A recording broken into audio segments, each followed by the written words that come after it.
Hello.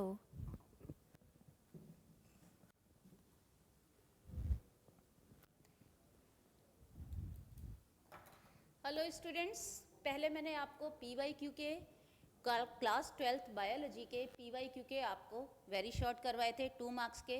Basically यहाँ मैं फिर से बता देती हूँ कि मेरे PYQ करने का जो आपको करवाने का जो एम है वो ये नहीं है कि आपको क्वेश्चंस के आंसर मैं आपको बता रही हूँ, वो तो होगा ही, वो तो डिस्कशन हम करेंगे ही। साथ में PYQ में आपको इसलिए सॉल्व करा रही हूँ क्योंकि बायो में सबसे ज़्यादा जो मेन प्रॉब्लम आता है बच्चों को, आप लोगों को जो फेस करते हैं, वो होता है कि आपको अपना आंसर लिखना कैसे है। मैडम सारा लिखा लेकिन मार्क्स नहीं आए। तो यहाँ पे हम जितने भी क्वेश्चन मैं आप यहाँ पे करने वाली हूँ, आप मेरे साथ करेंगे, वो आप ध्यान दीजिएगा कि आपको क्वेश्चन में क्या पूछा और आपको क्या लिखना है, कैसे लिखना है, वो मैं सारा आपको क्लियर करती जाऊंगी। तो चलो लेट्स गेट स्टार्ट। देर किस बात की, 2 मार्क्स देखो हम पहले ही कर चुके हैं। अब बात आती है हमारी 3 मार्क्स की। सेक्शन बी आज हम करने जा रहे हैं। सेक्शन बी PYQ 2022 का ही लिया था हमने पहले, अब वही हम टेक ऑन कर रहे हैं। Question number 7, when plasmodium species malarial parasite enters the human body, it reproduces asexually and increases its number. During this course, the affected person suffers from malaria. After a number of asexual cycles, the parasite, in order to complete its life cycle, enter the sexual phase of its life cycle.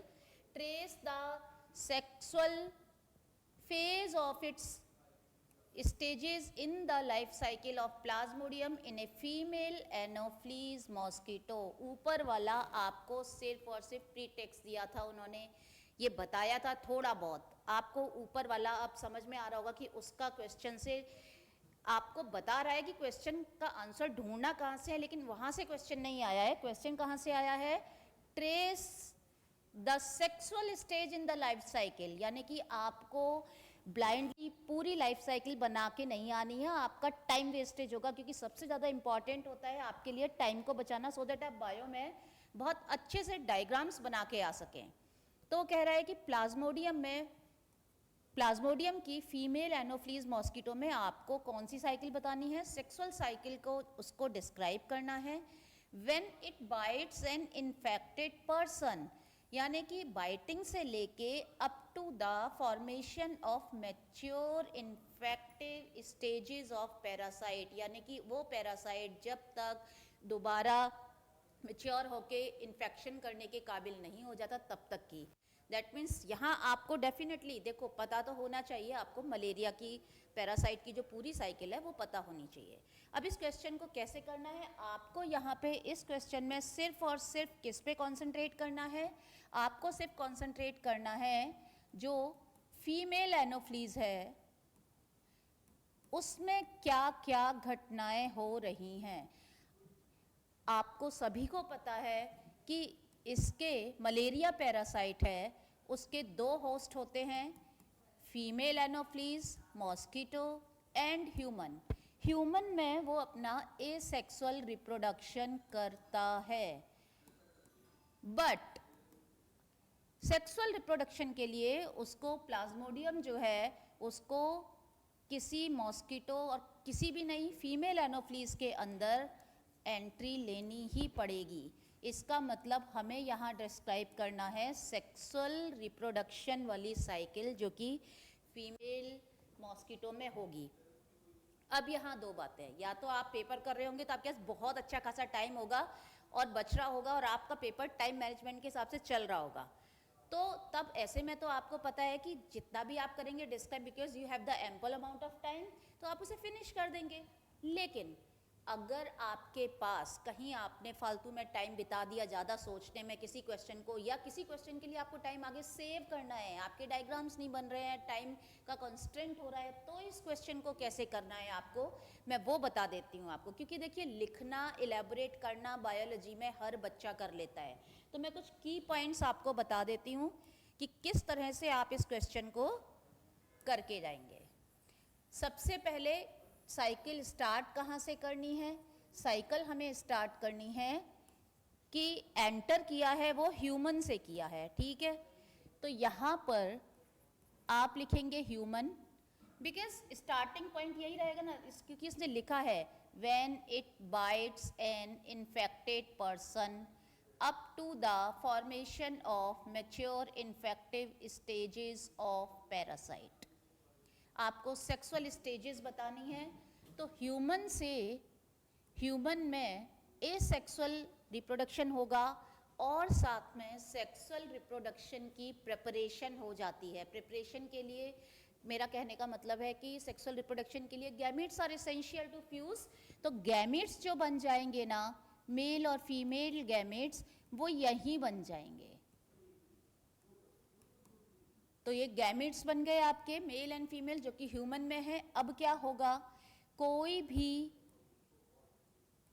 ये कहाँ enter करेंगे, देखो Anopheles bite करती है तो वो blood meal को लेती है। किसको लेती है, वो ब्लड मील को सक करती है। तो आप क्या लिखेंगे, गैमीट्स, बहुत ही शॉर्ट में बता रही हूं, इंजेस्टेड थ्रू ब्लड मील। आप इस तरह से करेंगे ना, जिस तरह से मैं आपको बता रही हूँ, डेफिनेटली आपको इससे बहुत हेल्प मिलने वाली है बायो के क्वेश्चन पेपर को सॉल्व करने में। गैमीट इंजेस्टेड हो गए, हमने पहले ही लिख दिया है ह्यूमन गैमीट्स और male and female through blood meal. आपको अगर पोजीशन लिखनी है तो गैमीट्स के आगे ब्रैकेट में आप क्या लगा देंगे, ब्लड लिख देंगे, कोई दिक्कत नहीं है इस वाले के लिए। हो गया क्लियर। अब आपको क्या करना है, थ्रू ब्लड मील। अब कहाँ जाएगा वो उसकी, अब डेफिनेटली उसके ब्लड मील को वो लेगा और वो उसके कहाँ पर पहुँचेंगे, वो उसके इंटेस्टाइन में जाके सेटल हो जाएंगे। और इंटेस्टाइन में किसकी इंटेस्टाइन है, मॉस्किटो की। मॉस्किटो की इंटेस्टाइन में जाएंगे और उसकी एपिथेलियल लेयर में जाके सेट हो जाएंगे। और वहीं पर गैमीट्स में क्या होगा, गैमीट्स में फर्टिलाइजेशन होगा। तो गैमीट्स आप ऐसे एरो लगा के लिख दीजिए, फर्टिलाइजेशन। फर्टिलाइजेशन के बाद क्या बनेगा, जाइगोट बनेगा। जिन बच्चों को थोड़ा और इलेबोरेट करके आना है वो बच्चे लिख सकते हैं कि ब्रैकेट में लिख दीजिए, आपको पूरा इलेबोरेट ऐसे सेंटेंस लिखने की ज़रूरत नहीं है। इसके जाइगोट को ऊकाइनीट कहते हैं। तो आप ऊकाइनीट टर्म लिख दीजिए, क्योंकि बायो में आपकी टर्म्स ही बहुत इंपॉर्टेंट है। Sentence, is, am, are, found, wound, ये तो आप अपने कुछ फ्लो डायग्राम से भी समझा सकते हैं चीज़ों को। देन ये जो ऊकाइनीट है, अब इससे क्या होगा, बहुत सारे छोटे छोटे आपका ये यूकाइनेट बड़ा होगा, ऊसिस्ट बनाएगा और उस ऊसिस्ट के यूकाइनेट बेसिकली मोटाइल होता है। कैसा होता है? मोटाइल होता है। और यहाँ से ऊसिस्ट बनेगी और उसके अंदर बहुत सारे छोटे छोटे स्पोर्स बनेंगे और उन्हें हम क्या कहेंगे? स्पोरोजोइट कहेंगे। और ये स्पोरोजोइट कहाँ एंटर कर जाएंगे? अब enter to salivary gland. Salivary gland में एंटर कर जाएंगे और यहाँ सलाइवरी ग्लैंड में कहाँ से माइग्रेट होंगे? ये डेफिनेटली गट से माइग्रेट होंगे और उसकी सलाइवरी ग्लैंड्स में आ जाएंगे। तो सलाइवरी ग्लैंड्स में क्या मिलेंगे? यानी कि मॉस्किटो की सलाइवरी ग्लैंड में हमें क्या मिलने वाला है? मॉस्किटो की सलाइवरी ग्लैंड में हमें मिलने वाले हैं स्पोरोजोइट। स्पोरोजोइट्स मिलेंगे। देन आप लिख दीजिए, देन कोई जब फीमेल एनोफ्लीज बाइट करेगी ह्यूमन को तो आप लिख दीजिए नीचे, release these sporozoites into human blood.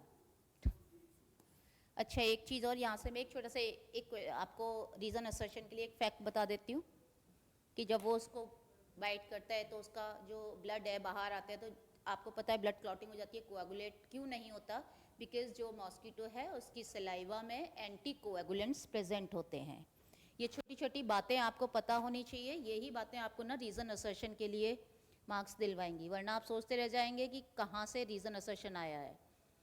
एक क्लास में मैं आपको रीज़न असर्शन का सेशन लगाऊंगी जिसमें बहुत ही सिंपल तरीके से बताऊंगी कि आपको अपने रीज़न असर्शन किस तरह से सॉल्व करने होते हैं।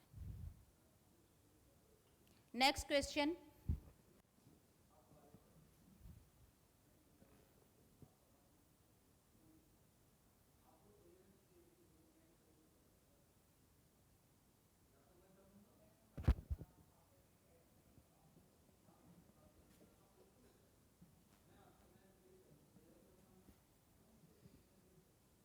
एट्थ नंबर का question, name and state the type of immunity that acts as biological shield to the developing foetus against many infections in the mother's womb.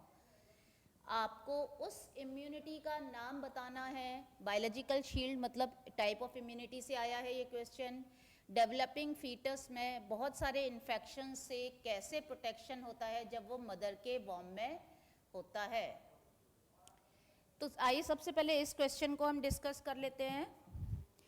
देखिए, जब वो मदर के फीटस में है तो हमें उस इम्यूनिटी का नाम बताना है, ठीक है। पहले मैं आपको इम्यूनिटी का कॉन्सेप्ट समझा देती हूँ। इम्यूनिटी दो तरह की होती है आपकी।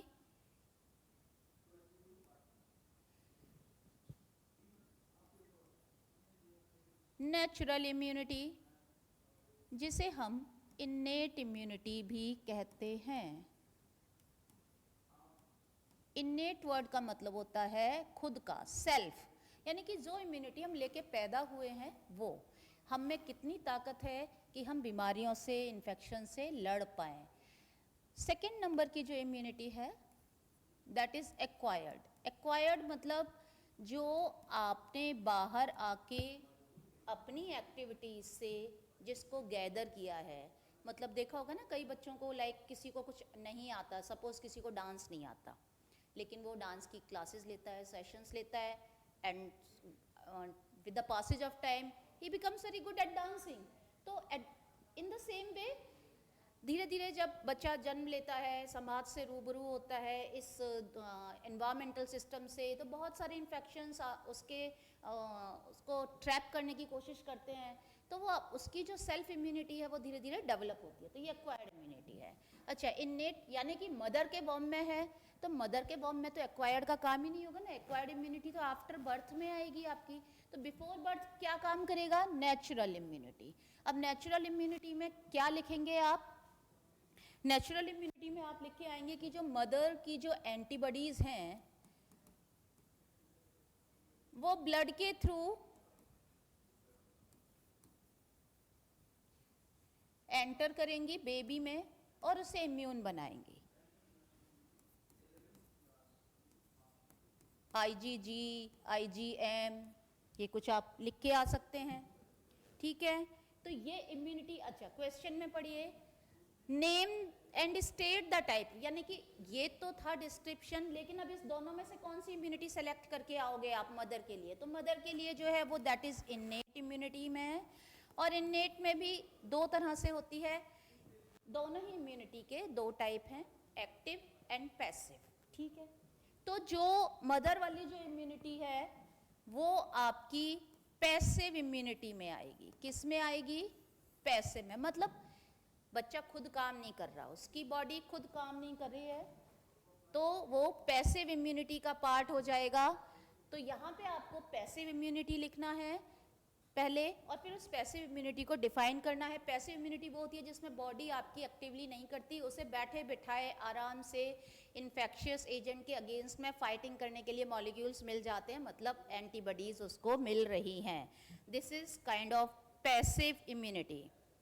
दैट मीन्स कि पैसिव इम्यूनिटी आप नेचुरल भी कर सकते हैं और आर्टिफिशियल। तो जो मदर के वॉम्ब में है that is a kind of natural way of passive immunity. अगर रेडीमेड एंटीबॉडीज का वैक्सीनेशन लग रहा है तो वो आपका जो है वो पैसिव इम्यूनिटी का आर्टिफिशियल तरीका हुआ, ठीक है। Natural and artificial. तो यहाँ पे पैसिव इम्यूनिटी और नेचुरल, बिकॉज आप लिखेंगे कि एंटीबॉडीज जो है वो मदर के ब्लड से बेबी तक पास होंगी। देन सेकेंडली आप इसका आ जाइए, A large proportion of infants remain free from potent infections at least 3 months after birth. की बहुत बच्चों को एक इम्यूनिटी लेकर आते हैं, कम से कम 3 महीने तक वो हाईली इम्यून रहते हैं. तो ऐसी क्या चीज़ है? Explain giving suitable reason. तो इसके रीज़न बताइए अगर बच्चा ब्रेस्ट फीड कर रहा है तो. यहाँ अगेन इम्यूनिटी की बात हो रही है, बिकॉज जो मदर का जो मिल्क है, आपको यहाँ क्या लिखना पड़ेगा? आपको यहाँ पे लिखना पड़ेगा कोलोस्ट्रम की बात लिखनी पड़ेगी. किसकी बात लिखनी है आपको? कोलोस्ट्रम की. तो यहाँ पे आपको लिखिए कि जब baby 1 to 3 month breast feed कराती है मदर, तो एक yellowish thick rich in antibodies milk secret होता है. आप ऐसे भी लिख के आएंगे तो भी चलेगा. हाँ, लेकिन डायग्राम अगर किसी में भी है, चाहे 3 मार्क्स में है, 2 मार्क्स में है, तो डायग्राम बनाना मत भूल के आइएगा. मैं हमेशा कहती हूँ they are the breath of the biology. तो ये आप लिख दीजिए कोलोस्ट्रम. और अगर आपको डिटेल में लिखना है, मेन चीज़ें, मतलब कहने का मतलब है कि ये आपको भूलना नहीं है कोलेस्ट्रॉम में. और कोलेस्ट्रॉम में जो सबसे ज़्यादा एंटीबॉडी होती है ना, वो IgA होती है, इम्यूनोग्लोबिन A. देन उसके बाद next question 9th number.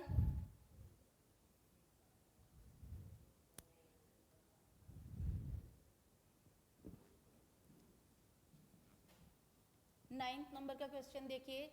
With the advent of sophisticated techniques of genetic engineering, we can now readily purify and isolate DNA. Name and explain the different steps involved in the separation. यानी कि ये पूछ रहा है कि आपके name and explain the different steps involved in separation and isolation of DNA fragments once cut by restriction endonuclease. Direct question है. restriction endonuclease से कट कर दिया, तो उसके बाद आप उनको DNA के जो अलग अलग पीसेस मिल गए हैं, उनको हम कैसे आइसोलेट करेंगे? तो ये तो बिल्कुल जी डायरेक्ट क्वेश्चन है, इसमें तो कुछ करना ही नहीं है. आपको इसमें क्या लिखना है? Gel electrophoresis. यानी कि आपको जेल इलेक्ट्रोफोरेसिस को अच्छे से समझा के आना है. एक डायग्राम बन रहा है आपकी बुक में, वेल्स बनाए हुए हैं जिसमें, और वेल्स के बाद DNA के लार्जर चंक्स हैं. तो आप इसको पहले, आपको जेल इलेक्ट्रोफोरेसिस स्टार्ट करने से पहले ये बताना पड़ेगा कि DNA सूटेबल क्यों होता है जेल इलेक्ट्रोफोरेसिस के लिए. तो मैं बता देती हूँ, बिकॉज DNA नेगेटिव चार्ज है और वो पॉजिटिव की तरफ, एनोड की तरफ जाएगा. हाई चार्ज के फील्ड में जब आप उसे मूव कराएंगे और एगरोस जेल में मूव कराएंगे, तो दैट मीन्स कि एगरोस जेल,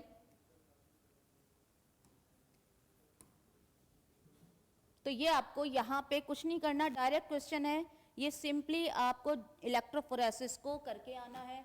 इसमें मेन आपको क्या नहीं भूलने हैं स्टेप्स? पहले agarose gel, then DNA sample, जो भी आपके कट पीसेस हैं. अब यहाँ पे बिकॉज कट पीसेस की बात हो रही है, तो आप लिख देंगे विद कट पीसेस. देन उसके बाद आप क्या करेंगे कि आपको पता है कि किस में रन कराना है, एग्रोस जेल में लिख दिया DNA सैंपल्स. अब वो किसके according? High, under high voltage. 4th point में आप मतलब आपको मेन पॉइंट बता रही हूँ जो मिस नहीं करने, अदरवाइज नहीं तो मार्क्स कट जाएंगे. आप लिखेंगे कि वो DNA के जो फ्रेगमेंट्स हैं वो कहाँ मूव करने चाहिए? Move to anode. देन आप 5th नंबर पे क्या लिखेंगे? अब हो गए मूव, देन आपने उसे इलेक्ट्रिक फील्ड को बंद कर दिया. देन आप उसे क्या करेंगे? स्टेनिंग यहाँ तक करके आना है. स्टेनिंग का इथिडियम ब्रोमाइड से करेंगे एंड देन उसको UV रेज में आप डिटेक्शन करेंगे, देख लेंगे. प्लस एक और चीज़ आपको लिख के आनी है कि जो लार्जर फ्रेगमेंट्स हैं वो भारी होंगे, तो यानी कि वो स्लोली मूव करेंगे, और जो स्मॉलर फ्रेगमेंट्स हैं, वो चंक्स हैं DNA के, वो हल्के होंगे और वो जल्दी मूव करेंगे, फास्ट मूव करेंगे. नेक्स्ट क्वेश्चन पे आते हैं.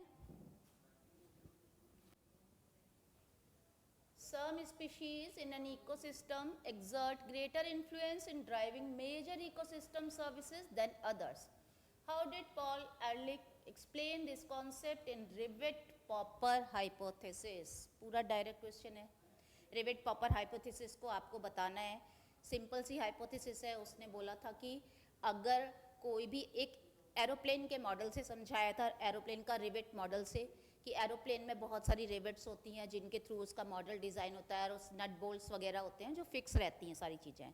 अब सपोज एक इमेजिन करते हैं एक सिचुएशन की, कोई भी पैसेंजर उसमें बैठता है, एवरी टाइम वो अपने साथ एक रिवेट लेके चला जाता है, खोलता है और रिवेट लेके अपने साथ चला जाता है. तो डेफिनेटली एक टाइम के बाद सिस्टम एरोप्लेन के अंदर का कोलैप्स होने लगेगा. लाइक सपोज सबसे पहले लोगों ने स्टार्ट किया कि अपनी सीट की रिवेट्स खोलना स्टार्ट करते हैं, तो सीट्स कोलैप्स करेंगी, फिर वो सीट बैठने लायक नहीं रहेंगी.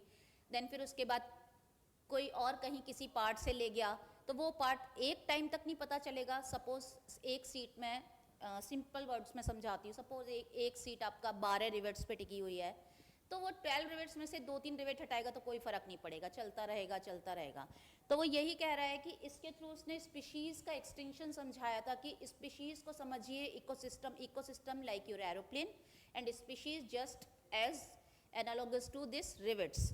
यानी कि अगर एक स्पीशीज़ हटती है तो बहुत ज़्यादा लंबे समय तक आपको फ़र्क नहीं दिखेगा, दूसरी हटती है. अब बिकॉज स्पीशीज़ डिपेंडेंट हैं, ट्रॉफिक लेवल इंटरकनेक्शंस हैं उनके, तो एक टाइम के बाद पूरा एरोप्लेन कोलैप्स कर जाएगा. तो वो जो सिस्टम कोलैप्स करेगा उसका उसने बात किया था.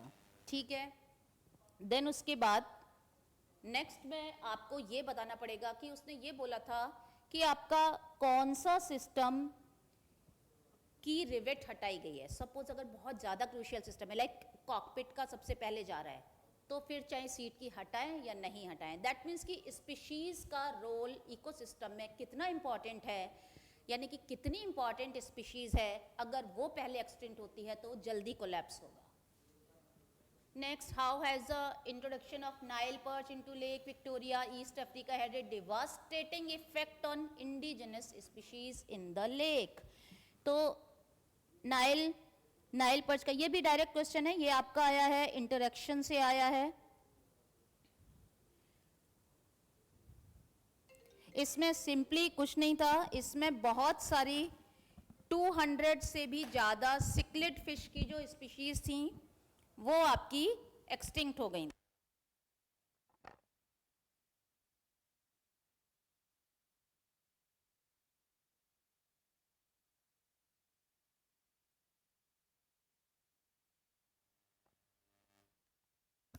तो ये क्वेश्चन तो जी डायरेक्ट है, इससे ज़्यादा डायरेक्ट मिलेगा नहीं और बहुत ज़्यादा इसमें एलैबोरेट भी नहीं करना है. आपको सिर्फ ये लिखना है कि आपके जो सिक्लिड फिश की जो स्पीशीज़ थी 200 से भी ज़्यादा वो एक्सटिंक्ट हो गई थी. क्योंकि साफ लिखा हुआ है डिवास्टेटिंग मतलब ऐसा असर, इंडिजिनस मतलब वहाँ की खुद रहने वाली. तो कौन सी थी? More than 200 species of cichlid fish. बस इतना सा आंसर है. नेम 2 इन्वेजिव वीड्स, ये डायरेक्ट क्वेश्चन है. इसमें तो नाम ही लिख के आना पड़ेगा, ऐसी कौन सी वीड्स हैं जिससे कि नेटिव स्पीशीज़ को खतरा हो गया था. तो वो है आपकी, एक तो आप पार्थेनियम लिख दीजिए, कैरट ग्रास, ठीक है, और एक टेरर ऑफ बंगाल जिसे कहते हैं वाटर हाइकिंथ, वो भी आप लिख सकते हैं. 2 नाम हो गए.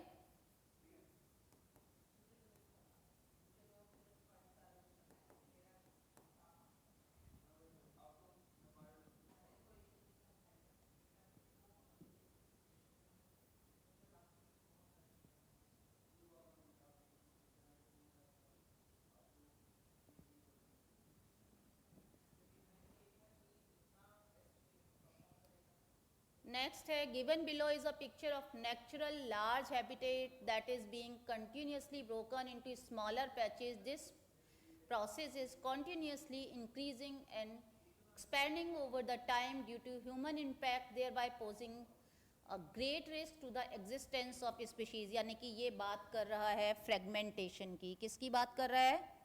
फ्रेगमेंटेशन की. तो यहाँ आपको फ्रेगमेंटेशन को डिस्क्राइब करके आना है. फ्रेगमेंटेशन का मतलब है कि आपका धीरे धीरे ह्यूमन का इन्वेजन की वजह से जो सर्वाइवल है बहुत सारी स्पीशीज़ की, उनको थ्रेट मिलता है. threaten to the survival of many species. Many species, mammals, birds, migratory birds, ये सब. मैनी स्पीशीज में अब आप लिख दीजिए, मैमल्स हुआ,